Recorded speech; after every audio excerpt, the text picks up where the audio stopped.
here, and today I'll be going through a vegetation modelling protocol known as TEAM. TEAM stands for Tropical Ecology Assessment Monitoring Network. This protocol provides standard methodology for the census and measurement of all stems above 1.3 metres and with a diameter greater than 10 centimetres in a 1 hectare plot.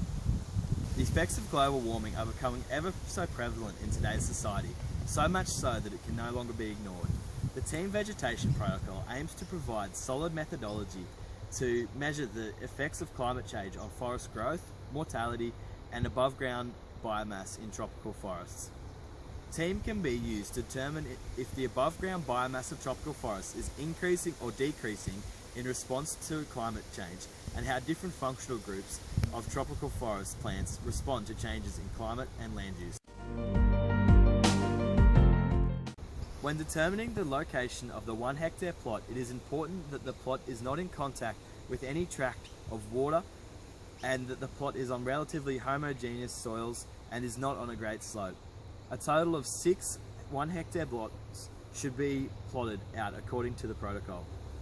Once sample areas have been approved by the TEAM technical director, reconnaissance must occur to ensure that the sampling areas meet the criteria. Once this has gone ahead, a data collection crew must be well trained and must know what the individual roles are to ensure no errors occur. Once the sample area has been assessed and it has the green light to go, then it's time to conduct the first census test.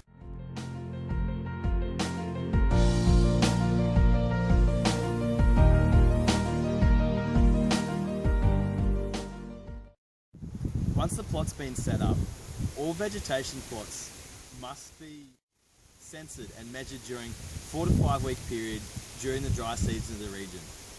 All stems with a diameter of 10 centimetres or greater and a height of 1.3 metres or greater must be measured and recorded. To do so, use your stick which has been marked out at 1.3 metres and a tape measure. You line it up with the tree, your first tree that you're measuring, and at the 1.3 metre mark, wrap your tape measure around, ensuring that any bark or moss that may interfere with the reading has been removed.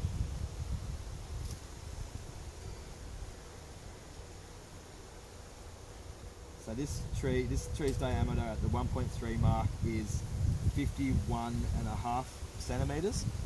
So I'll just mark that with this marker,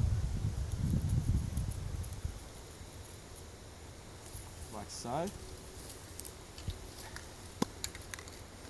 and then mark it for the next test, as well as putting a tag on the top of the tree. Problematic trees can occur in the plots. Problematic trees are trees which are either on the edge of the plot, leaning, butt rest, damaged or injured, dead or fluted. If a problematic tree occurs, then look to the manual to overcome this problem.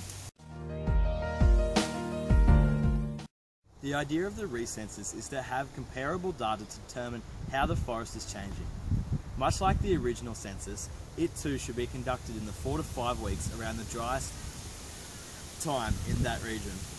All stems that were recorded in the first census must be remeasured, and any new stems, which were previously too small to measure, must also be recorded. The only difference in the recensus is that you are marking trees that were not marked the first time, and that they're tagged differently. Conclusion: TEAM is not designed to estimate and monitor the detailed dynamics of tropical forests at its local state, nor to measure the biomass or abundance of rare species. Repeated annual census of the trees and lianas in permanent plots are the most robust way to monitor changes in the above ground biomass in tropical forests. The TEAM Vegetation Protocol is strongly dependent on well-trained technicians to collect the standardised data. It is important to quantify and calibrate the technician's measurements error. This is crucial for consistency and credibility of data. This method for ecological sampling can greatly help in the determination of global warming on a larger scale. Thank you.